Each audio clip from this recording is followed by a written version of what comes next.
You're listening to the Inside the Mix podcast with your host, Mark Matthews.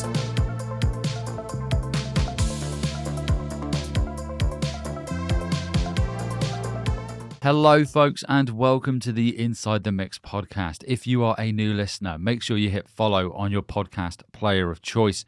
And if you're watching this on YouTube, make sure you hit that subscribe button and that notification bell so you get notified anytime that a new episode of the podcast drops. And to my returning listeners, a big welcome back as always. So I've made a purchase for the podcast. I've invested in a Shure SM7B, and this is the first time that I'm using it on the podcast. So I'm using it in this intro, not in the actual interview that we're about to go into, but in this intro itself. And I'm still trying to work out whether or not I want to use the built-in preamp on the actual microphone, because it gives me, I've got the option of between 18 dB and 27 or 28 dB, I think it is.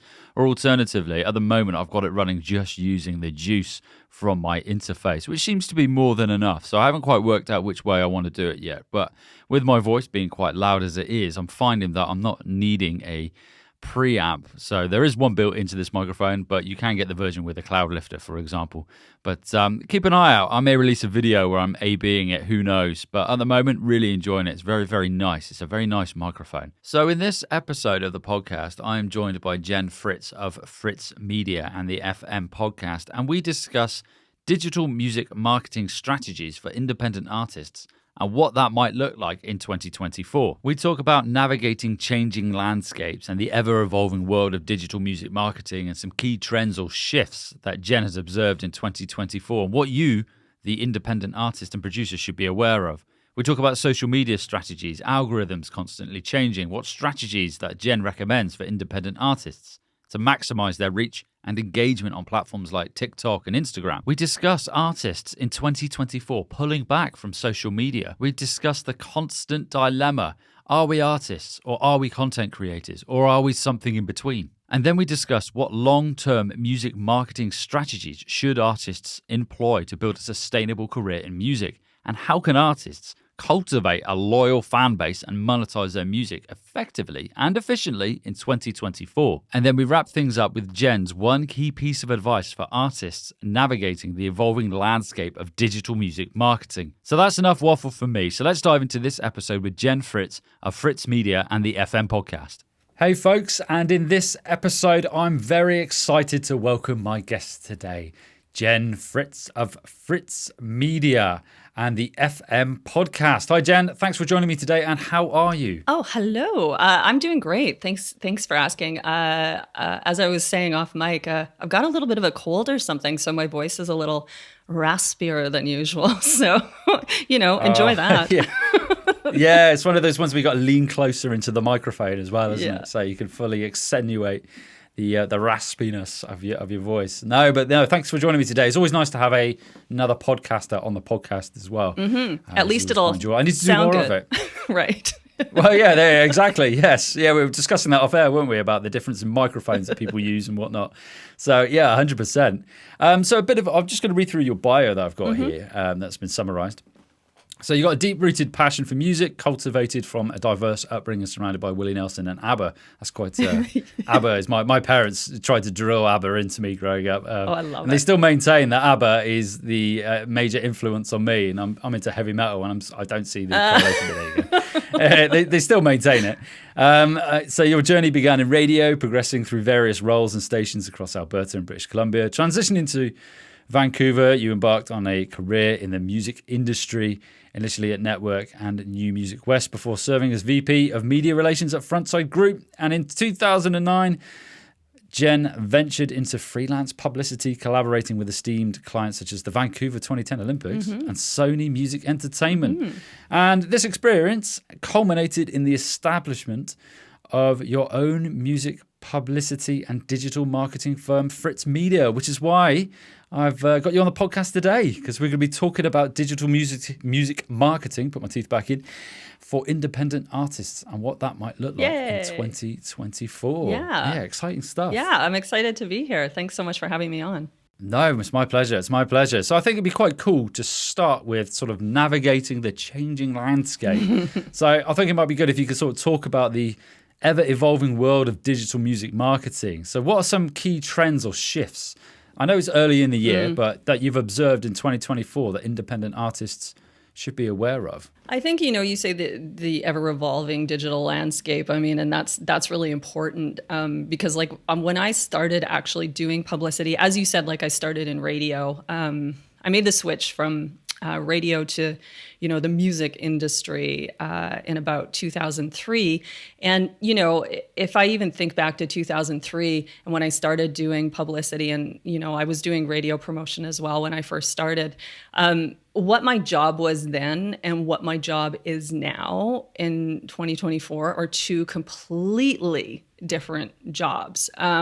If you just think back to even, even 10 years ago and think about it, there was more music journalists that I could pitch. There were music journalists at newspapers. There were more music blogs. There was more places for me to get really good editorial content for my clients.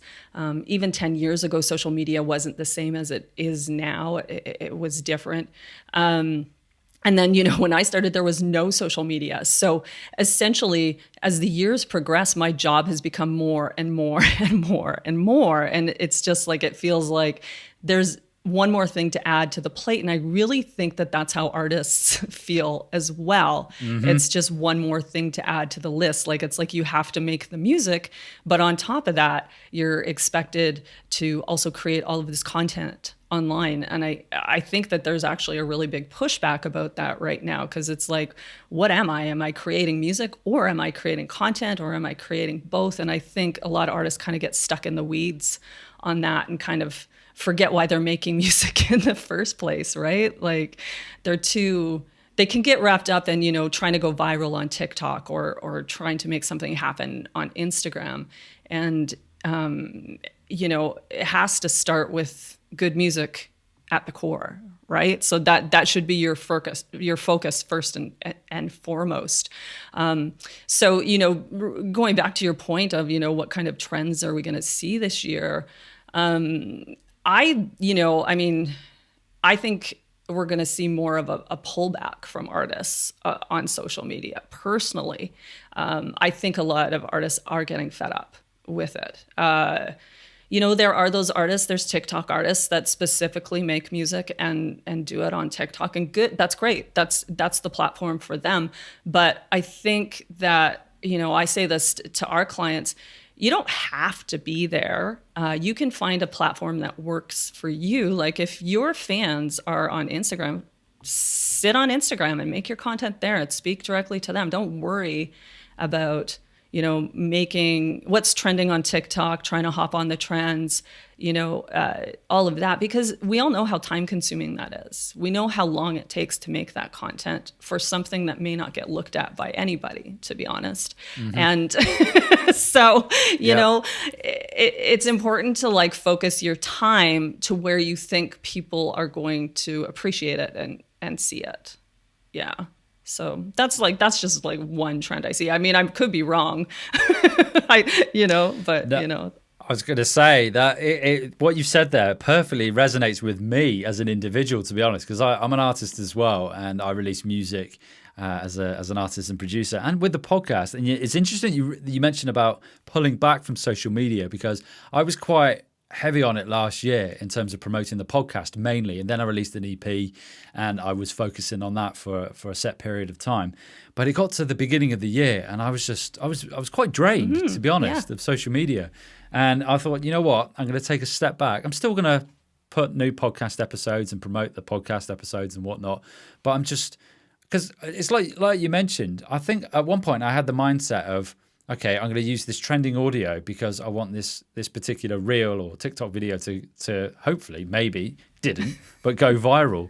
But then I thought to myself, well, is that actually what I want it to do? Is that the end goal here? Because then what do I do with all that virality? I mean, am I then, like you said, am I then a content creator rather than a podcaster or an artist? Well, and I was stuck trying to figure out what I was. Yeah. I think that it's really important as an artist when approaching your social media, strategy or plan, to think about, what do I want out of this? That's a really good starting point, because, a lot of artists don't know that. and, just like step back and go, okay, what am I trying to do here? Am I trying to get more fans? Am I trying to connect with my fans? What do I want people to know about me? How much do I want to share? You can get a long way with just being an authentic person and sharing a bit of yourself with people instead of trying hard to do TikTok trending dances or whatever you're doing. The thing with that, and I see it all the time speaking to TikTok, is people can see when you're inauthentic and people can see when you're trying too hard. And I think that comes across more particularly with Reels and with TikTok, with video content, because people aren't used to being in front of a camera. It's not like the thing that that's not what they got into the game for. So it's, and that's a skill. It's a skill to be okay on camera. It's a skill to do that, right? And I see a lot of artists that are like, oh, well, my label told me to be on TikTok, so I got to be on TikTok, and just trying so hard to do something, and they're not quite sure what it is that they're doing, right? So think about it. Just think about what you're trying to say, and what's unique about you aside from your music. Like, what's something? Because everybody's got something. What makes you you?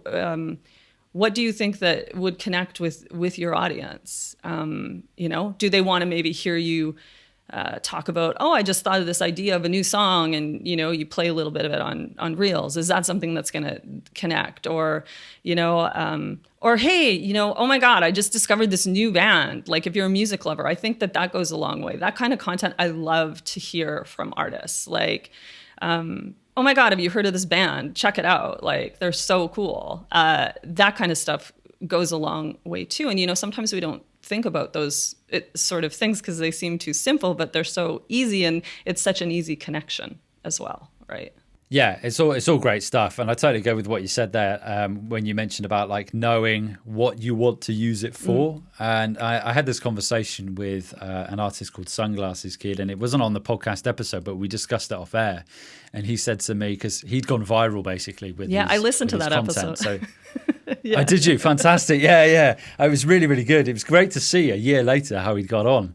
But he off air, he said to me, all right, if I gave you 1 million followers, what would you do with them? Yeah.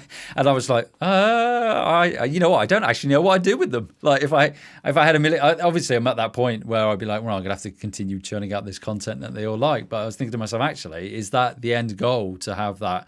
Because I think I'd rather have an audience that was actually engaging with what I was doing versus this huge audience. But I don't know. But it really put me on the spot, and I was kind of like, actually, it made me think, what am I trying to get out of social media? It's a fair point. You'd rather have people engage with your podcast and be interested in what you're saying and and be a part of that than maybe like it just comes down to like we're all just trying to create communities in different ways, right? So, do you want a community of people that like what you're doing and want to talk about, music and production with you? Or do you want some people that are going to talk about the next crazy TikTok trend, or that's not the kind of content you want to make, So yeah, that's why it's good to ask that question, because maybe, if you are somebody that wants that, if you just, want to use being an artist as a jumping off point to get 1 million followers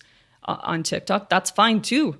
Just know what you're doing going into it. That's it. Yeah. Yeah.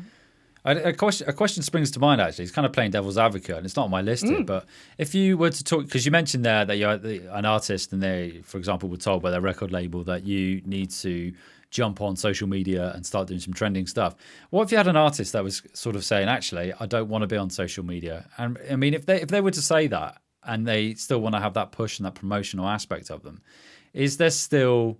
I suppose it is still possible, but I mean, what would your sort of pushback on that be if they said, actually, I don't want to be on social media? Well, I mean, I have had artists try to say that to me. And what I say is, you are an artist in the year 2024. This is part of the job now.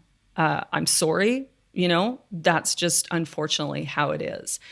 Nobody's holding a gun to your head and making you do this. But if you want to do this and be an artist and, make people hear, like get people to hear your music and get fans. And this is one of the steps that you have to do. And, you know, we're lucky to have it. I know a lot of people hate social media, and I was just talking about, oh my God, I hope it like backs off a bit. But think about it. It's a completely free and direct way to access fans.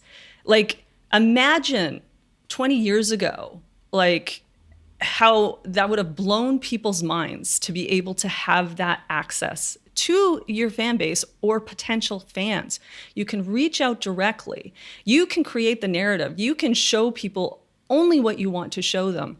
And, you know, I mean, major labels back in the day were spending millions of dollars for that kind of access. So, you know, just think about like how lucky you are to have that. Yes, it sucks. I'm sorry, but that's it. Like, this is the game now. This is it. You're choosing to be an artist. You want to be in the music industry. This is it. That's what you have to do. If you don't do it, you're going to suffer the consequences. The only people that can stay off social media are Radiohead. Do you know what I mean? Like huge artists, but that's because they already have a fan base. So, you know, and even they still have people posting for them. It's just that, you know, Tom York's not sitting there doing the postings. So, well, to my knowledge, maybe he is, but. Yeah, exactly. Yeah. When you got those legacy acts, like you say, they can get away with it. And I was having this conversation with my girlfriend the other day because I'm looking at redesigning the podcast artwork, and she was pointing out these different podcasts, and she pointed out like Joe Rogan, for example. And I was like, yeah, but everybody knows who he is. He doesn't have to do anything. If I put my face on there, that was going to be like, oh, I recognize it. Well, somebody might, but yeah, I was just like, yeah, it's great when you've already got that leverage. But yeah, as you mentioned, social media is you do need to do it, don't you? It's par for the course now, and it comes under that idea what you mentioned earlier about having you're juggling all these different things. I often see these infographics on social media where it's like you're an artist, and then there's like the the pie chart, and then you've got all these other segments of everything you're having to do, and then the artist bit. For the audience listening, I'm doing a very small area of a pie chart with my hands, which unfortunately is the way it is. But as you mentioned earlier, you've got to make that decision, I guess. Like, are you a content creator or are you an artist? So with regards to pushing back on social media, how do you think that's going to look? Do you mean as in the sense that people are going to be using it less, or is the content going to change? I mean, I think that a little bit of both, maybe. I think that a lot of artists, particularly artists that kind of went all in with content creation, I think it comes down to like who has the time and how much, like work-life balance, right? So yeah, I think it's just more of maybe I have an album coming out or a single coming out, so I'm going to be a lot more active during those times. And, you know, maybe when I'm not, I'm still going to be posting, but perhaps not as much, because that is something, you know, that is important too. Like, you have to like keep the wheels greased, as I say. You have to keep that algorithm liking you, because if you completely stop, you know, take a couple months off and you come back, nobody's going to see your content, because that algorithm's like, hey, you were gone. Sorry, man. You have to like, unfortunately, like most of the platforms reward, you know, consistent posting, like consistent engagement as well. Like, that's important too. It's not just the posting. You have to engage with other people's posts and, you know, likes, commenting. If somebody comments on yours, make sure you comment back. Like, and, you know, that sounds like a lot to some people, but, you know, you can just like square out some time in the morning to do that. Do you know what I mean? You can just schedule this stuff. Think about, well, maybe I'm going to do 2 posts on Facebook this week, and then, you know, three posts on Instagram, and then maybe I'll do a few stories.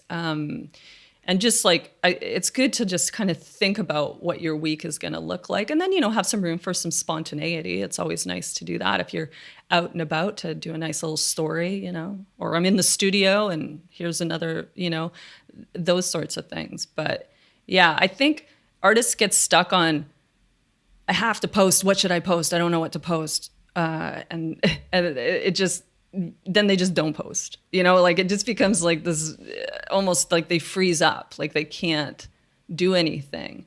But yeah, I think honestly, my theory of the pulling back, I think it just comes down to like the overall feeling right now that we're all feeling of we're all overworked.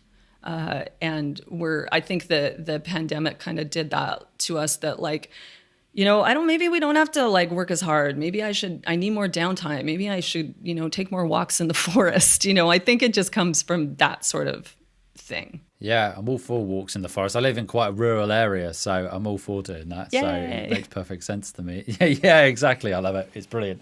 I live in a very leafy sort of rural area of England. It's very nice. Sounds lovely. It is. I'm quite blessed. I won't lie. The audience probably know because I mention it frequently. But it's interesting you mentioned there about sort of releasing of when you're posting rather, and like when you get into that spot of actually what am I going to post today? And I think towards the end of last year, and I found myself in this trap of just sort of like posting because I felt I needed to post something, and then I was thinking, actually, is this worth me doing? Am I getting anything out of this? And it sort of leads. This is a question again I didn't have written down, but I've got quality versus quantity here, and I'm fairly certain I know what the answer is going to be with regards to that. But is there anything that's going to work against you in terms of the algorithm? Apart from spamming people in DMs, I imagine that's probably not going to do you any favor. Well, I think what you said is important, like quality versus quantity. Like, you don't always have to post, and you shouldn't ever post for the sake of posting. Do you know what I mean? Like, it's good to be active, and it's good to, grease up the algorithm. But if you have nothing, you have nothing, and that's okay too. Just like, if you're out of ideas, just like, okay, maybe today's not the day to post. Let's try again tomorrow and see if we have anything. Because posting for the sake of posting is no bueno. We know that. And if you're gonna try stuff, places like Instagram stories or Twitter, if anyone's still on Twitter, are good places. Like fast moving, sort of platforms. Those are good places to try things. It's, don't try something by posting on your grid on Instagram, or, TikTok is actually a good place to try things too. Just because there's so much content and you can post so much there, and so much of it is not going to take off. But sometimes it will, and you don't know what that thing is, and like to the point where like I know people that have, had a great idea for a video on TikTok and, posted it and it just didn't take off. And they're like, well, maybe it was a time or something. And then so they just, delete it and then try again later and post again. And then maybe it'll work then. Like there's all of these people trying to like game the algorithm. Yeah, I was going to ask about that actually, about like the time of day, because I've looked online and I did this with YouTube Shorts, and I saw this article that said like the perfect time to post a YouTube video is either 11 o'clock in the morning or 3 o'clock in the afternoon. And I was thinking, actually, is that true? Is like if I do that, like is that, because then I had this conversation, I think it might have been with Sunglasses Kid again. He's like, well, at the end of the day, if it's good content, or no, it wasn't him. It was someone else. I think it might have been Damien Keys actually. I heard him say, who does the. I can't remember the name of it now. I'm going to do it a disservice. But anyway, he said that like no matter what time of day you post it, if it's good content, it's going to do well, rather than trying to sort of gamify it and post it at a specific time. I'm assuming that's the case. I agree with that. The thing is like, we've all had that thing where we thought that we posted something amazing and then it just died and you worked really hard on it and, it's horrible, and then you post something just like on the fly and it takes off, right? Like, so we don't know the thing that's going to resonate with our audience. We just don't. It's like music, right? You can think you have a hit song and it just doesn't take off, and maybe there's another song on your record that you hadn't even thought about because you've been living with these songs for so long, and your audience is like, this is the one, this is a song I love, and that becomes the song. Like we often just don't know. I mean, if we all knew how to make a hit song, I mean, we all be millionaires, right? So well, yeah. This is it, yeah. So you just kind of have to put it out there and see what happens, right? So Yeah. No, I agree with that, and it's kind of funny because I remember it was a YouTube short actually, which was probably my most successful one of last year, and it was nothing related to anything that I do, and it was just me throwing an axe at a board and getting a bullseye, and it was like the most, and it was literally like 6 or 7 seconds, and I was thinking actually, well, it obviously resonates with a lot of people, whereas I put together a podcast episode and do all this tutorial stuff, and it's going to get like 100 views, but hey, I do it because I love it. So at the end of the day, I think that's another thing as well, isn't it? You got to make sure that you're actually enjoying the process. Yeah. And otherwise then it becomes and kind with of like what a job, you're a day doing, this brings up another point, consistency. I think consistency is very important, especially for us as podcasters. That's the thing that kills a lot of podcasts, right? People, there's so many podcasts sitting on all of the platforms that maybe get up to like 5 episodes and then just die. And that's because it's hard to do a podcast. Newsflash, everybody. And it's time consuming. And, but if you like, even honestly, the podcast that we do, Fritz Media, the FM podcast, I started out doing a weekly episode. And now I have background in radio. I know how to produce audio, edit audio. I am somebody that was coming into it, like not your typical, let's start a podcast. I actually had some skills.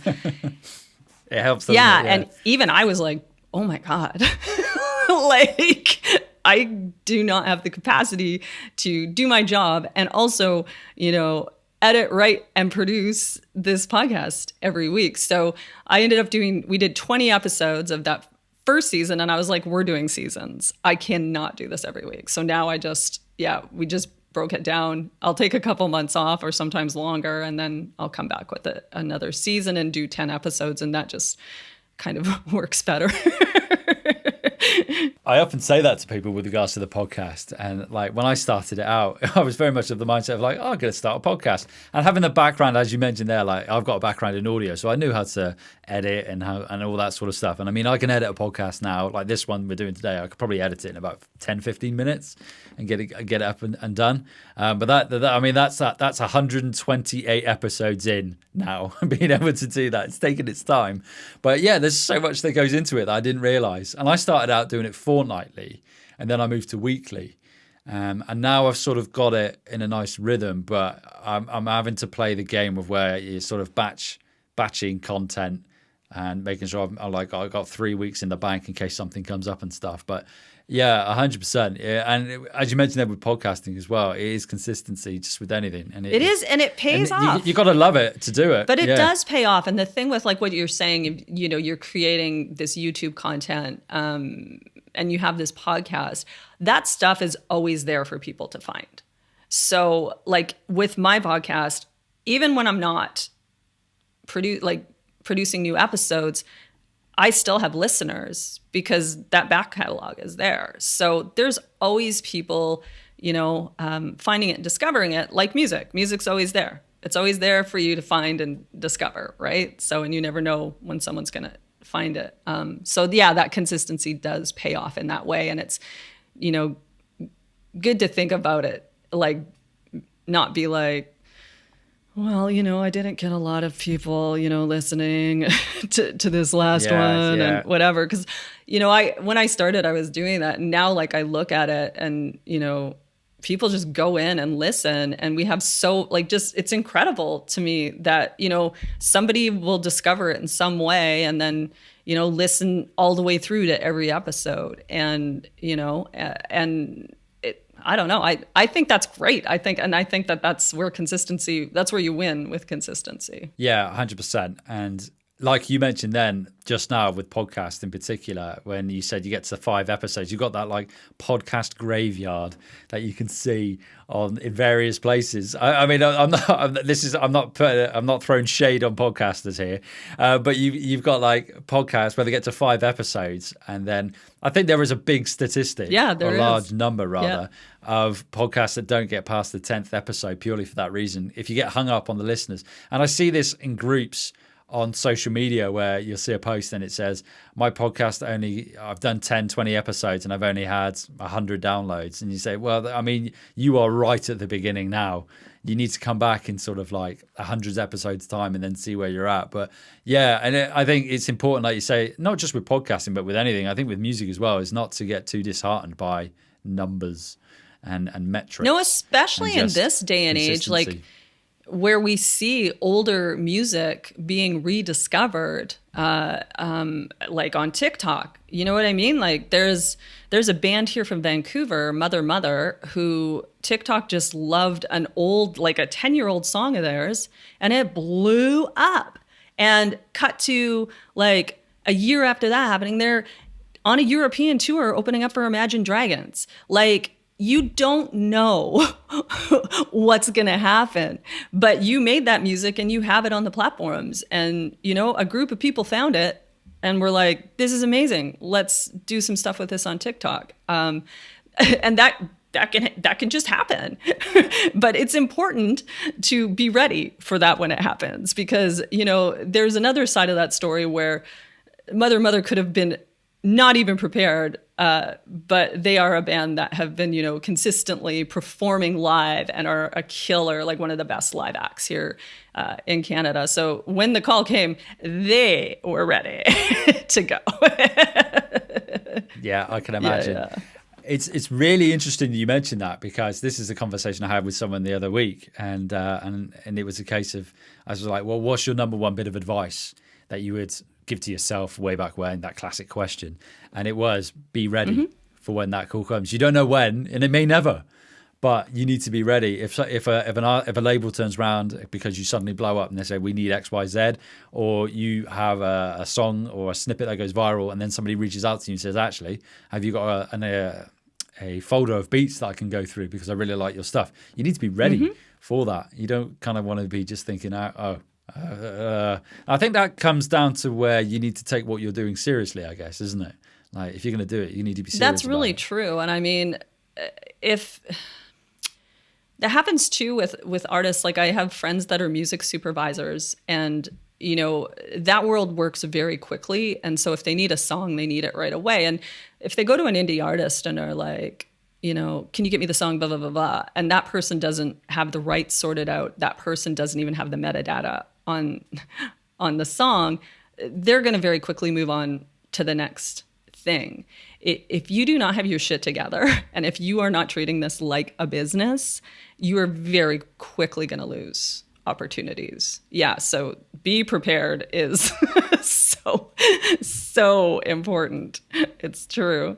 And there's like a lot of artists right now. I mean, I know this is something that happened during the height of the pandemic, is that a lot of the major labels were signing TikTok artists, like artists that were, you know, specifically had, you know, their music was blowing up on TikTok. They were, you know, getting it out there.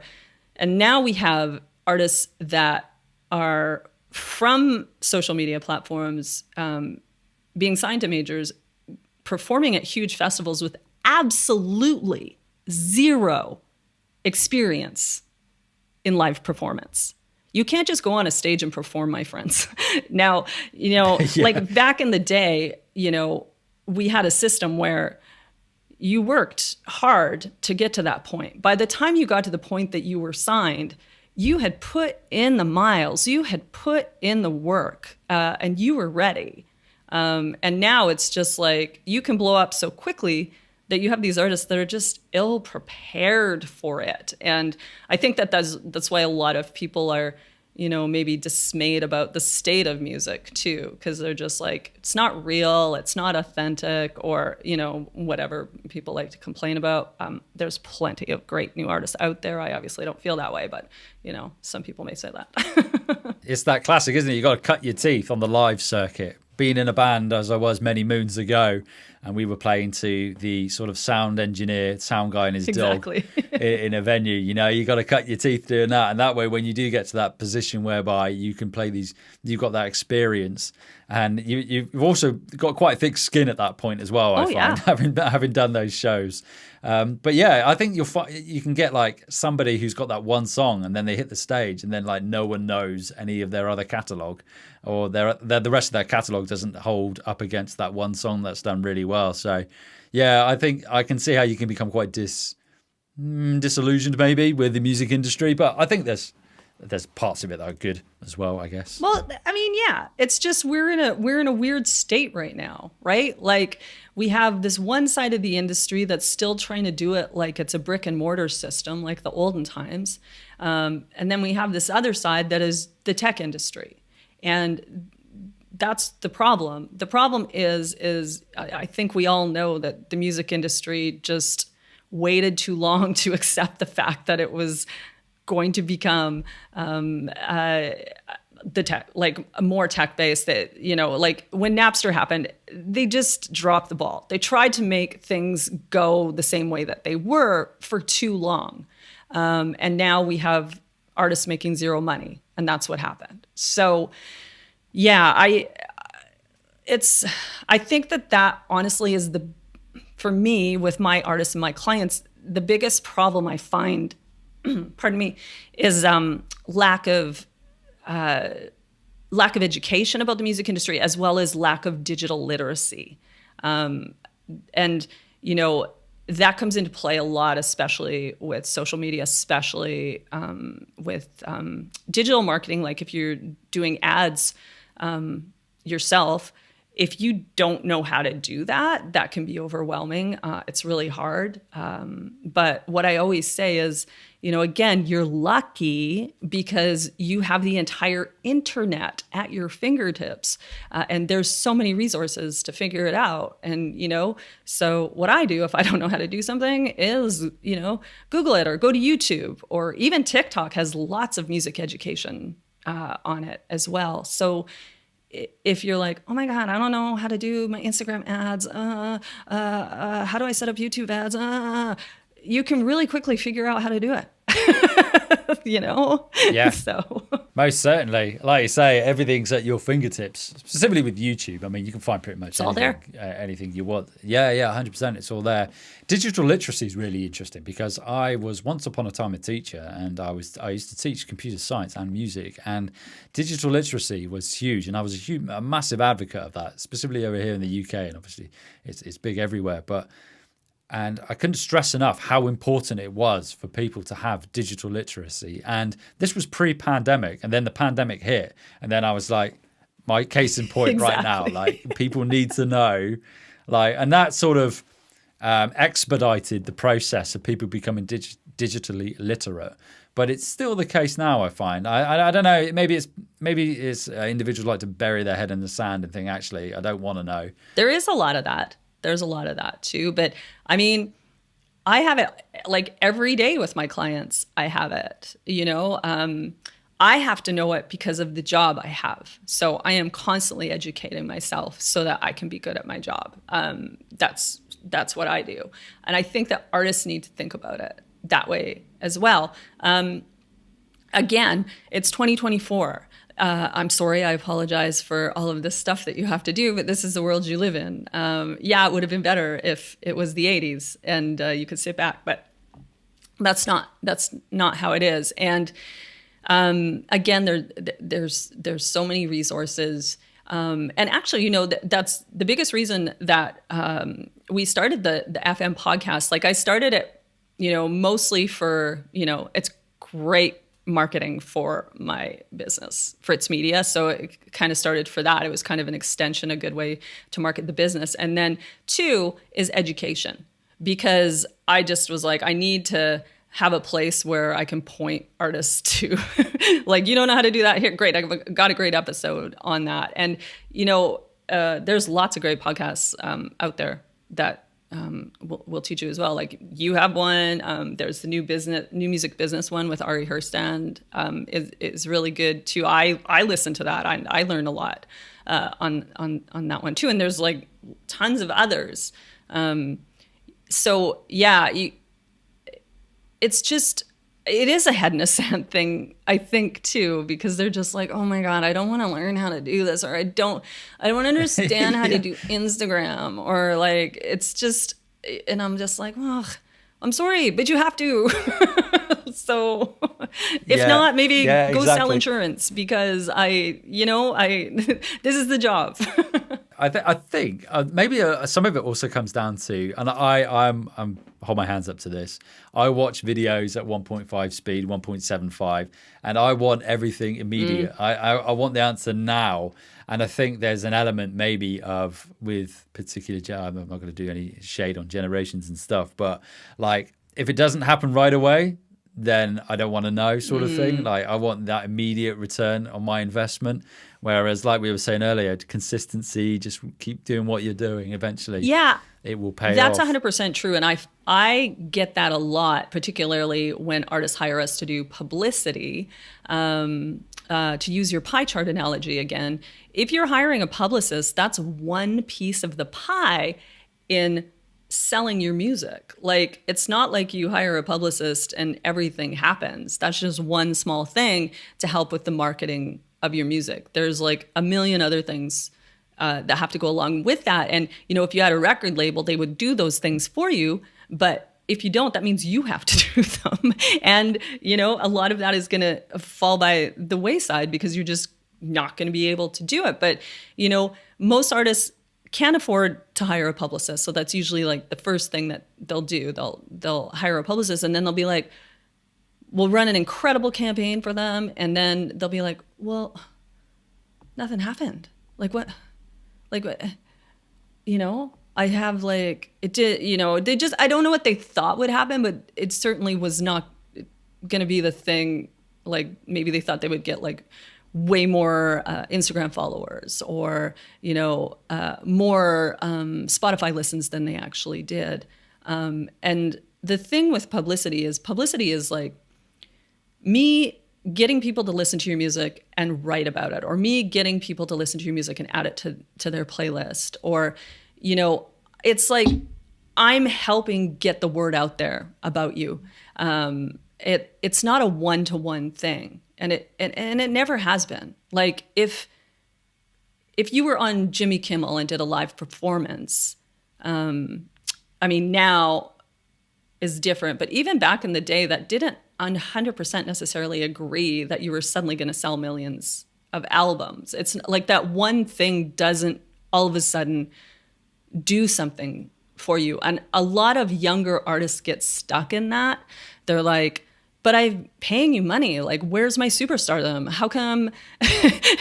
and I'm like, listen, we have this incredible campaign. I introduced your music to a lot of different people. They wrote wonderful things about it on their blog, or newspaper, wherever they did this, and that's great. That's fantastic. Down the road, that may get you more fans, but it doesn't, like, it's hard. Like, you know what I mean? Like, it's hard. It's all part of the process, and it doesn't come right away. I mean, it can for some people, for sure, but, it's a long slog. So again, we come back to the question, why are you doing this? Because if it's to be famous, well,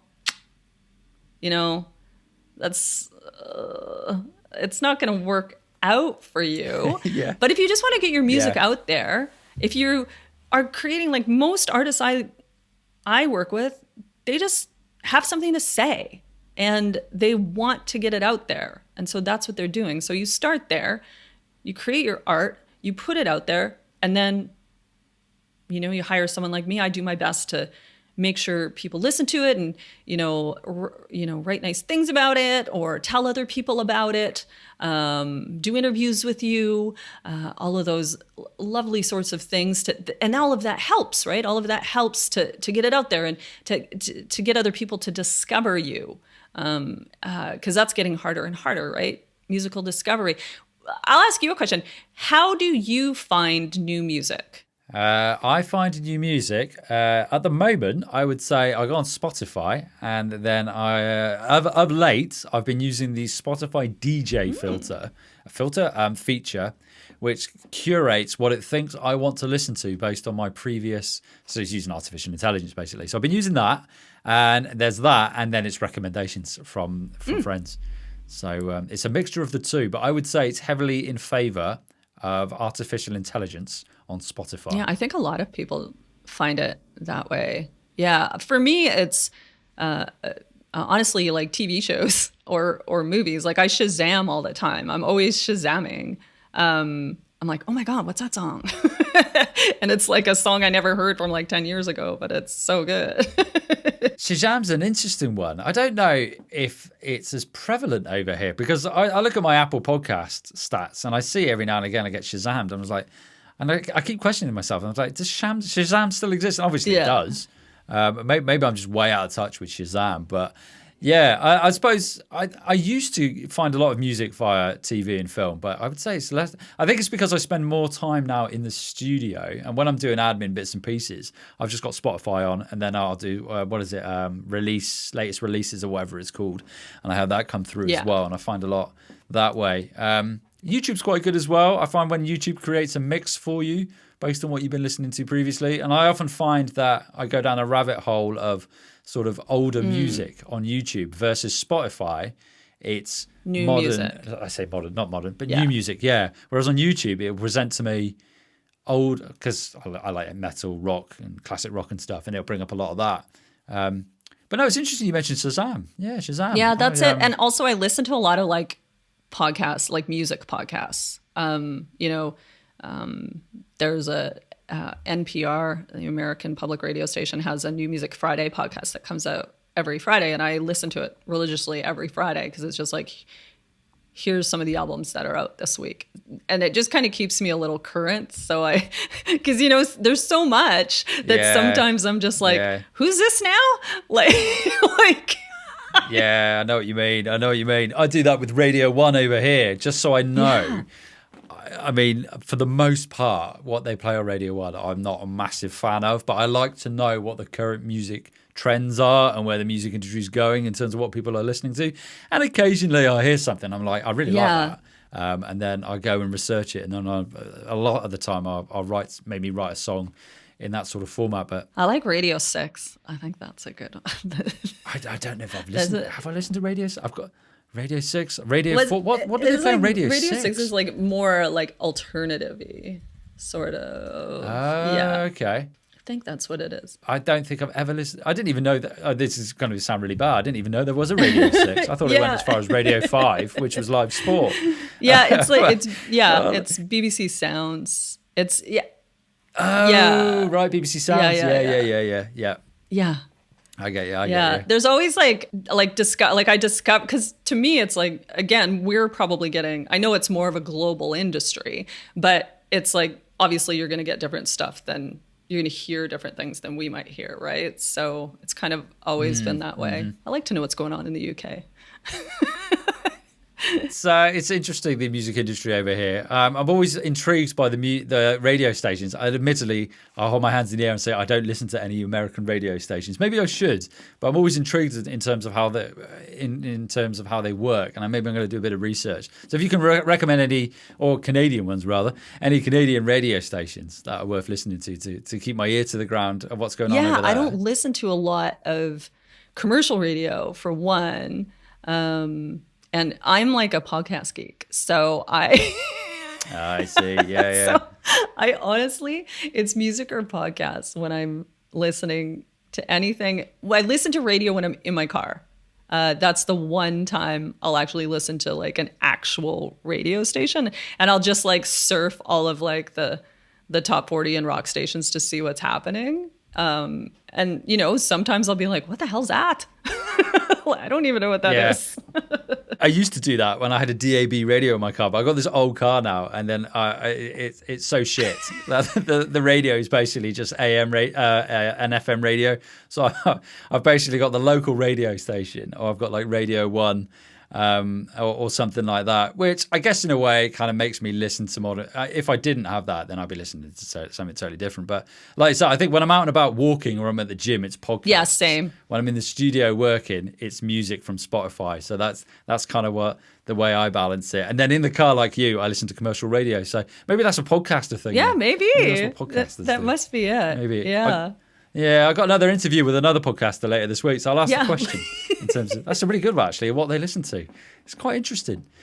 Jed, I realise we're approaching 50 minutes now, and I think it'd be a good opportunity maybe if you could just talk a bit about what you do at Fritz Media, and then maybe where our audience can find you. Well, we do mostly publicity campaigns for artists.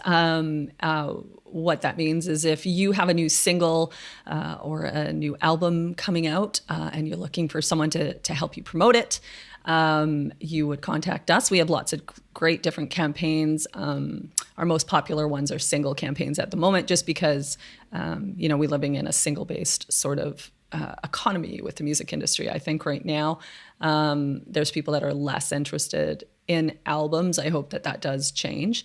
But I would say in the last couple of years, I've noticed that most of our, we have more people coming that are more interested in doing single release specifically.